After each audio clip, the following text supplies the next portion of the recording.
अगर आपकी सेविंग्स बीमारियों पर खर्च हो रही है, अगर घर में पैसे नहीं टिक रहे हैं, बचत नहीं हो रही है, अगर मेहनत के बाद भी सफलता आपसे कोसों दूर है, तो किस दिन घर में शालिग्राम स्थापित करें और कैसे शालिग्राम की पूजा अर्चना करें, आइए जानते हैं। पंडित जी बताएं। देखो, सच बात तो ये है कि जीवन में उपलब्धि मिलना और जीवन में अनिष्ट होना। सुनहु भरत भाभी प्रबल, बिलखि कहेउ मुनिनाथ, हानि लाभ जीवन मरण, जस अपजस विधि हाथ। जब मनुष्य का शरीर ईश्वर बनाते हैं ना, तो उस समय ये शरीर केवल न तो पुण्य कर्मों से बनता है, न केवल पाप कर्मों से बनता है, ये पुण्य पाप दोनों के मिश्रण से बनता है। ऐसा संतों का मत है, ऐसे महात्मा लोगों का वचन है। और उस पाप पुण्य के अनुसार ये ब्रह्मदेव निश्चित कर देते हैं कि आपको 5 साल में चोट लगेगी, 10 साल में बुखार होगा, 15 साल में चेचक निकलेगी, 30 साल में एक्सीडेंट होगा, 40 साल में आप अमुक पद पर पहुंच जाएंगे, 50 साल में आपको अमुक उपलब्धि मिल जाएगी। ऐसे मतलब कि जीवन पहले से निर्धारित है। लेकिन आदमी कर्म करके, क्योंकि आदमी कबूतर नहीं है, आदमी कुत्ता नहीं है, आदमी सूअर नहीं है कि जो लिखा है अब वही होगा। उसको बदलने की भी सामर्थ्य आपके अंदर है, लेकिन वो सामर्थ्य करने का जज्बा आपके अंदर होना चाहिए। नारद जी ने जब बताया कि आपकी बेटी को ऐसा पति मिलेगा जो जटाजूट बिखराए होगा, जो मुंडमाला पहनता होगा, जिसके गले में सांपों की माला होगी, जो भूत प्रेतों से घिरा होगा, जिसका कोई अपना घर नहीं होगा, जिसकी अपनी कोई प्रॉपर्टी नहीं होगी, तो हिमालय बहुत दुखी हो गए, बहुत दुखी हो गए। अरे महाराज, कुछ तो उपाय करिए कि मेरी पुत्री को अच्छा वर मिले। तो फिर क्या कहते हैं नारद जी? जऊ तप करई कुमारी तुम्हारी, भाब्यहु मेटि सकहीं त्रिपुरारी। अगर तुम्हारी कन्या तपस्या करे तो ये भाभी को शिवजी मेट सकते हैं, और ये जितने अवगुण मैंने बताया सब शिवजी में ही हैं। तो एक तो उनका रूप है, मुंडमाला धारण किए रहते हैं, चिता भस्मालेपो गरल मसनम दिगपट धरो, चिता की राख लगाए रहते हैं, स्मशान में रहते हैं। एक परिचय तो उनका ये है, लेकिन जरा दूसरा परिचय देखिए। आपको भी याद है ये परिचय जो मैं बताने जा रहा हूं, मुझे विश्वास है कि आपको याद है। जब आप आरती करते हैं तो भगवान शिव का ही ध्यान बोलते हैं। क्या? कर्पूर गौरम करुणावतारम संसार सारम भुजगेंद्रहारम सदा वसंतम हृदयारविंदे भवम भवानी सहितम नमामि। कपूर के समान गौर वर्ण है, इतना प्यारा सा मुखमंडल है, इतना प्यारा मुखमंडल है, इतना आकर्षक उनका मुखमंडल है, इतनी अद्वितीय तेज है उनके अंदर, जिसे देखकर पूरी त्रिलोकी मोहित हो जाती है। तो जब तुम्हारी कुमारी कन्या तप करेगी तो भगवान उसे उस रूप में मिल जाएंगे।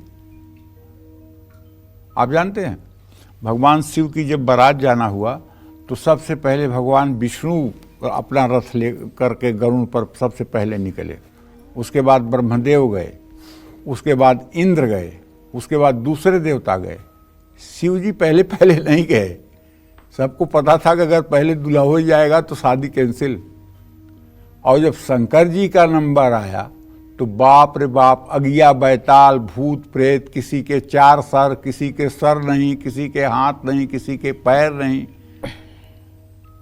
तूफान मच गया। कह रही ऐसा दूल्हा तो आज तक सृष्टि में देखा नहीं गया। और मैना ने क्या कहा, हिमालय की पत्नी पार्वती जी की माता ने, ना ना ना ना, मेरी बिटिया कुंवारी रहेगी जिंदगी भर, इस बौराहा वर से हम शादी नहीं करेंगे।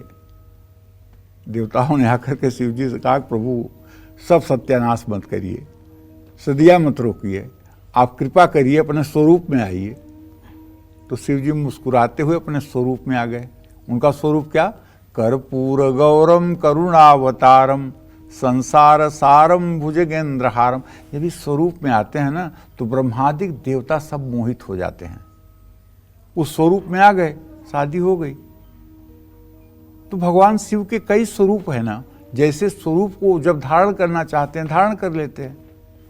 तो आपको भी अगर जीवन में कड़ी मेहनत करने के बाद सफलता नहीं मिल रही है तो एकादशी के दिन शालिग्राम को अपने घर के पूजा स्थान में स्थापित करिए और इस पर चंदन, जरूर चंदन का लेप करिए और खूब बढ़िया से पुरुष सूक्त के 16 मंत्रों से अभिषेक करिए। अभिषेक करने के बाद उन्हें सिंहासन पर विराजमान करके एक जनेऊ चढ़ाइए, जनेऊ में जरा सा हल्दी लगा दीजिए और उसके बाद में उनके ऊपर चंदन लगाइए। चंदन मलयागिर केसर से युक्त अगर हो तो कुछ पूछना ही नहीं है। मलयागिर चंदन पत्थर पर घिस कर जरा उसमें 2 पत्ती केसर डालकर और भगवान को लगाइए और एक तुलसी का पत्ता चिपका दीजिए और माखन मिश्री या पंचमेवा या फल या पंजीरी का प्रसाद चढ़ा दीजिए। इसके बाद हर रोज इनकी पूजा करते हुए ओम नमो नारायणाय नमः इस मंत्र का कम से कम 1 माला जब सुबह शाम करना शुरू कर दीजिए। 21 दिनों में ही आपको अपने अंदर चमत्कार नजर आने लगेगा।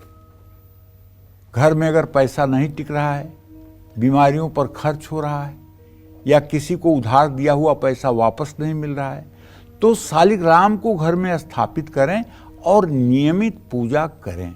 लेकिन शालिग्राम को स्थापित करने वाले व्यक्ति के अंदर धैर्य होना चाहिए, क्योंकि अगर आप गेहूं को खेत में डाल करके और दूसरे दिन ही जाकर देखने लगे वो कितना बड़ा हुआ, उसमें फसल आई कि नहीं, तो कुछ नहीं होगा।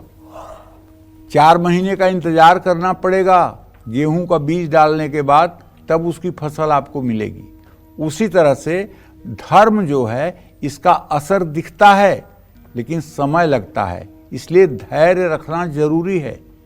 कुछ लोग कहते हैं अरे पूजा पाठ किया कुछ नहीं होता, पूजा पाठ से कुछ नहीं होता, भगवान कुछ नहीं करते हैं, सब कुछ नहीं, ये सब ऐसे पाखंड है। मम्मी पापा तुमने इतना पूजा पाठ किया, तुम्हें क्या मिला, हम तो नहीं मानते भगवान। अरे भगवान कुछ देते नहीं हैं, भगवान हमें सुख दुख सहने की शक्ति देते हैं। भगवान की शरणागति होने के बाद भगवान हमें विवेक देते हैं, भगवान हमें ज्ञान देते हैं, सुख दुख से लड़ने का साहस देते हैं। भगवान कागज की नोट छाप कर नहीं देते हैं। और अगर आप असाध्य अवस्था में हों, अगर आपका हाथ पैर नहीं चल पा रहा है, आप काम नहीं कर पा रहे हैं, आप अनासक्त हैं, तो उस समय वो नोट भी छापते हैं, भोजन भी बनाते हैं, नरसिंह मेहता का भात भी भरते हैं, वो सब करते हैं। तब विदुरानी के केले का छिलका भी खा लेते हैं और द्रौपदी की बटलोई का साग भी खा करके दुर्वासा को वापस कर देते हैं। लेकिन जब तक आप करने में सामर्थ्यवान हैं तब तक वो अपना चमत्कार नहीं दिखाते हैं। ये बात बहुत पक्की जान लीजिए। देखिए ना, द्रौपदी जब तक हाथों से साड़ी पकड़ के खड़ी थी, दांतों से साड़ी दबा के खड़ी थी, जब तक अपने 5 पतियों को देख रही थी, जब तक भीष्म पितामह और धृतराष्ट्र से उम्मीद थी, तब तक क्या हुआ, साड़ी दुशासन खींचता गया। लेकिन ज्यों ही द्रौपदी ने दोनों हाथ ऐसे करके कहा हा कृष्ण, जाती है लाजब, तुरंत भगवान का वस्त्रावतार हो गया और 10,000 हाथियों का बल रखने वाला दुशासन एक अंगुल साड़ी को नहीं खिसका पाया। और भगवान ने कहा क्या, कृष्णा, द्रौपदी को कृष्णा भी कहते थे, ए कृष्णा, अगर जरूरत पड़ी ना तो मैं अपना पीताम्बर भी तेरे ऊपर डाल दूंगा, चाहे मैं खुद दिगंबर हो जाऊं। तो भगवान अपने भक्तों के लिए दिगंबर भी होते हैं, जरा ये भी सोचने की बात है। और ऐसे प्रभु को हम भूले हुए हैं, हम क्या सुख चाहते हैं। जय मां विंध्यवासिनी।